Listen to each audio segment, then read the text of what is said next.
This is Brother Bob back again. After a long hiatus, I want to make a segment that I think is very pertinent to the thinking of people today. And the great challenge that we have is that there's a growing attitude of disbelief in any God figure. And so I've come up with this premise that I believe that God can be proven off a blank sheet of paper. So, in looking at that, I actually stumbled across this concept because of the 5-year study that I did to produce my book. I'm trying to sell the book. I'll offer it for free. It's called Come On Man, Speak English to Me About God. But what I found is that we live in a day and age that if the typical man and his views of another man is that they think we are so much not equal but different. So I've learned that men are so much more alike than what we think by the traits that we carry, the nuances, the habits, our thinking, actually the sociological and psychological mannerisms that men take up. Now most men, we would really disagree with that. But we really don't know men. We don't know ourselves. The reason I say it is this. Men, we identify other people very quickly as, that's a hard worker, he's lazy, he's smart, he's illogical. We assign certain traits to people that we know. It can be multiple traits, of course. But we really don't know them, we don't know us. We don't know ourselves and our real workings. The electronic age is debilitating that potential to know one another all the better because we're not connecting with one another. So in this, because of atheism and agnostics growing in our country, claiming that science and the scriptural texts that we have are so erroneous, that what I'm going to do is do exactly what the atheist and agnostic wants to do and have a blank sheet of paper. See, they don't want a starting point of text because text proves that spiritual system based on their teachings, that scriptural text. So most scriptural texts are discarded, whether you're Islam or Hinduism. Actually, Hinduism doesn't have a text that is declared from God. Whether you're Christian or Judaism, any of those spiritual systems would basically say that their spiritual system is right and all the others are wrong.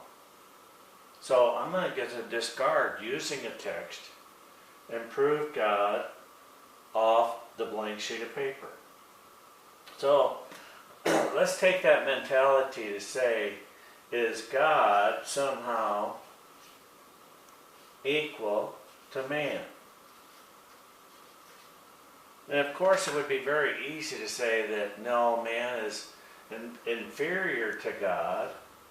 He's less than because of the power and ability that God has. So man is not the equivalent to God. So we also get the argument that it's been put out that man made God up out of his own pleasure and emotional satisfaction, but that is not the actual case. So I'm going to prove that based off the sociological and psychological tendencies, nuances, traits, attributes, whatever you want to call it, are so similar to a God, to man, that this spiritual system has to be right because it's so exact. Now, we would all agree that God and man are certainly not equal. No, man is inferior, but does he have enough traits that symbolize such succinctness to God, and only one God, that we would have to say that system may be right? Let me illustrate it by drawing, let's say, a face. Terrible drawing, but let's say that I make a face, and on the counterpart size is man. Now you might be saying, why would I say that man and God are so succinct and so, in actuality, similar? Man is not the exact duplicate of God, but we see these traits in man that are so precise, that are also exhibited in a God figure, that we know this God must be right. It must be a true system. We would sit there and say that if we had a trait and we identified God and say, hey, he had some blue nose. If you could see my ink here, it would be different than the black. It is a blue. And so let's say that these two noses are identical. Then we say that we have one ear is much bigger.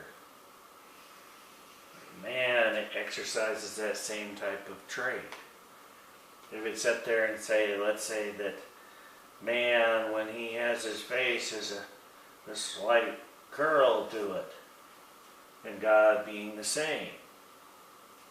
And so if enough of these traits line up, we would say that this must be man compared to a true God. So what as I said, I'm actually trying to do is trying to say, hey, let's take and draw an example to see if God is so, and man are so succinct that we know that we have found the true system. It's almost like I illustrate it by taking my hands and say that my fingers, and when they're interlocked, are so precise that I know it's correct. Now, for you that may be questioning, and that's very good, how can this sounds like a very illogical system.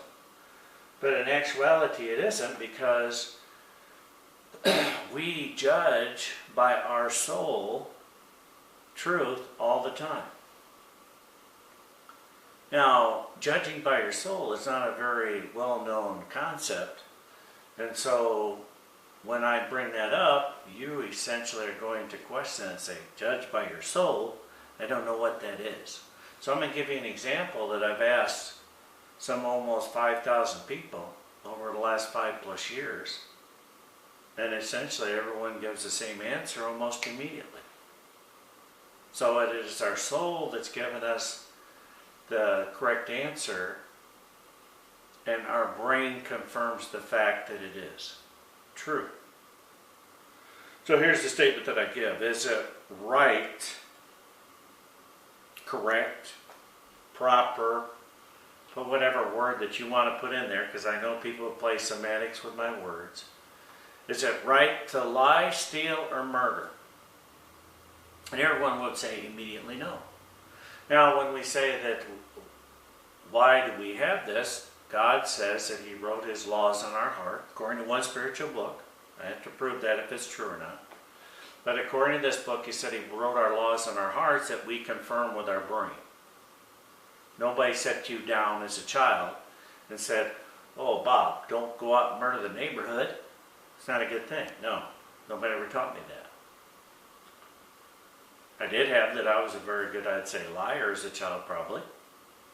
And that I had people that said, hey, don't do that. I knew that it wasn't right, but I did it for my own self-benefit.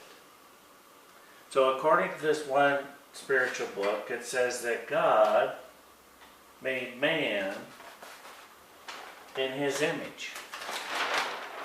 That's very important, because a lot of times we may not fully understand what image means. Some get that we go to, like if you went to see the Bulls, and in front of their stadium, I believe there's a statue of Michael Jordan. It is in his likeness. So likeness is the equivalent word for image.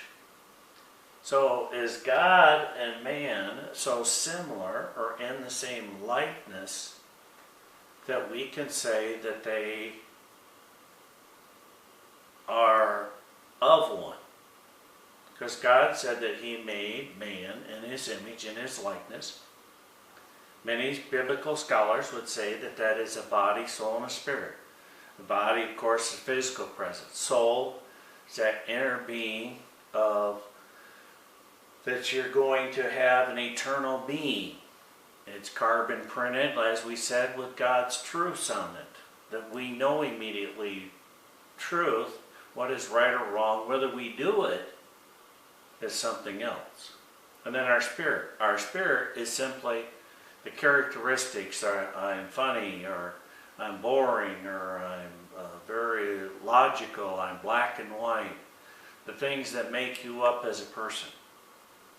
But I believe that there's more in that meaning of God making us in his image in the body, soul, and the spirit. I believe that we actually have these traits that are very similar to God's. So I'm going to give you an assignment to see if you can go out and discover truth on your own. Because truth that is presented to you, I found out that men are very generally rejecting and skeptical of truth.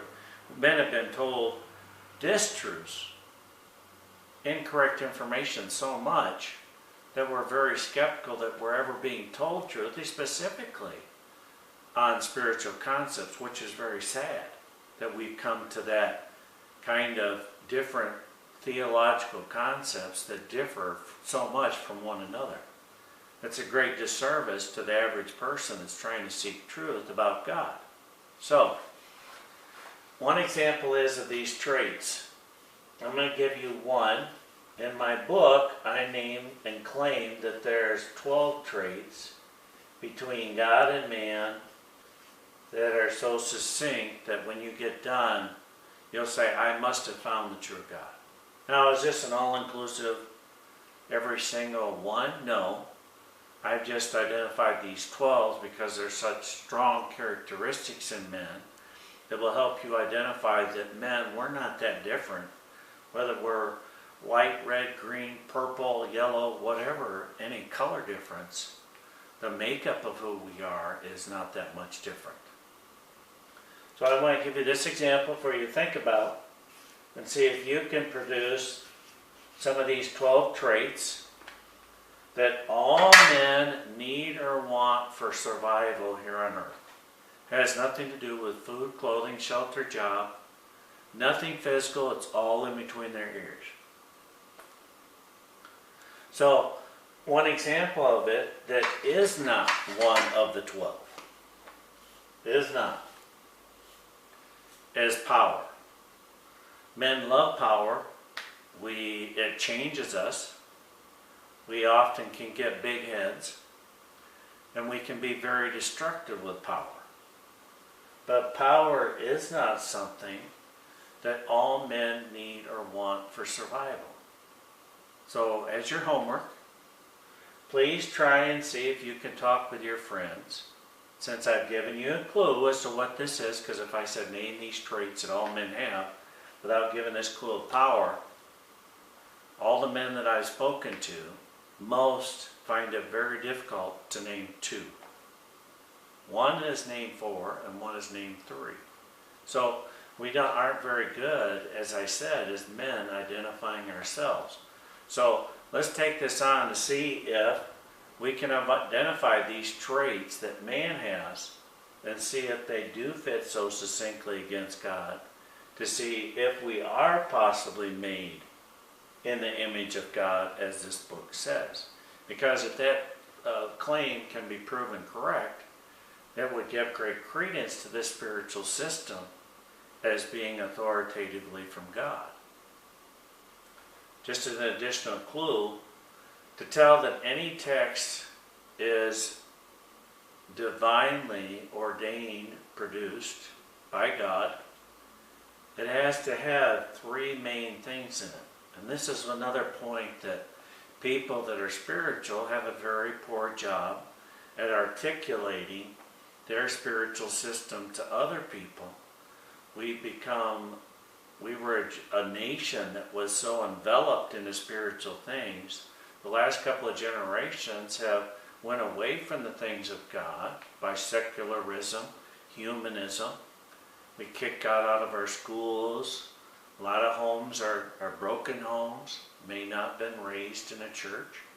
And so we don't have the spiritual values that we have as a nation. We forget what it's like to debate apologetics, the defense of our faith, in a productive manner with lost people. It tends to be a very argumentative, confrontational, quite negative experience, and us men tend to burn bridges instead of producing them. And so this is another concept of my book, that men really love to discuss spiritual things as long as you answer their questions. Don't shut down their throat that they need to be saved. They're having a more difficult time just accepting that a God exists. So where I'm trying to come from is the position in my book was to say we need to prove God's existence, and for much of history, almost all of mankind has not been with a written text to prove the existence of God. Yet for generation after generation, we see that there, even in the world today, we have approximately 6 billion out of the 7 billion they say is on the planet, believe in some form of God's system. Now we're going to go about why there's so many different God systems, and is there a possibility to prove how many of these spiritual systems actually lead to God. But what I'm trying to point at is that throughout history there have been millions and billions of people that believed in God, and almost all of them did not have this spiritual text. Even in the Bible, we see it only for the last 500 years and less have we had a scriptural text, and most of the world didn't speak English at the time. And so we see that very limited amount of people, even using the one example of the Bible, had it in their language that they could read and understand. So please take up on the project, see if you can produce these 12 traits. The next segment will be much longer, and it will give some of these 12 traits. In all likelihood, I'm going to give you 6 of the 12, because no reason to read my book if I've given you all the answers. So the book, this is just trying to whet your appetite for you to try and learn spiritual concepts on your own. So this is Brother Bob signing out. Thank you so much.